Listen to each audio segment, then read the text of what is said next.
5 വയസ്സിൽ താഴെയാണോ നിങ്ങളുടെ കുട്ടിയുടെ പ്രായം? കുട്ടിയുടെ ആധാർ രജിസ്ട്രേഷൻ പൂർത്തിയാക്കിയോ? ഇല്ല എന്നാണെങ്കിൽ ഉടൻ തന്നെ കുട്ടിക്ക് ആധാർ എടുക്കുന്നതാണ് നല്ലത്. റേഷൻ കാർഡിൽ പേര് ചേർക്കൽ, സ്കൂൾ പ്രവേശനം, എൻട്രൻസ് മത്സര പരീക്ഷകൾ, പാൻ കാർഡ് ഇവയ്ക്കെല്ലാം ആധാർ ആവശ്യമായി വരും. 5 വയസ്സുവരെയുള്ള കുട്ടികളുടെ ആധാർ എൻറോൾമെൻറ്റ് സമയത്ത് അവരുടെ വിരലടയാളം, കൃഷ്ണമണി രേഖ ഉൾപ്പെടെയുള്ള നിർബന്ധിത ബയോമെട്രിക്സ് ആവശ്യമില്ല. രക്ഷകർത്താക്കളുടെ മേൽവിലാസത്തിൽ കുട്ടിയുടെ ആധാർ രജിസ്റ്റർ ചെയ്യാം. അതുകൊണ്ട് ദിവസങ്ങൾക്കകം തന്നെ കുട്ടിക്ക് ആധാർ നമ്പർ ലഭ്യമാകും. 5 വയസ്സ് കഴിഞ്ഞാണ് ആധാർ എൻറോൾമെൻറ്റ് നടത്തുന്നതെങ്കിൽ ആധാർ നമ്പർ ലഭിക്കാൻ ഈയിടെയായി 2 മാസത്തോളം കാലതാമസമുണ്ടാകാറുണ്ട്.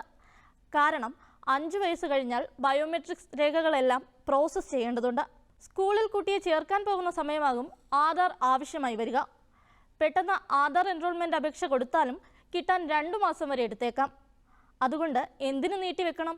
നിങ്ങളുടെ കുട്ടിക്ക് ഇപ്പോൾ തന്നെ ആധാർ എടുക്കൂ. സേവനങ്ങൾ പൂർണ്ണമായും സൗജന്യമാണ്.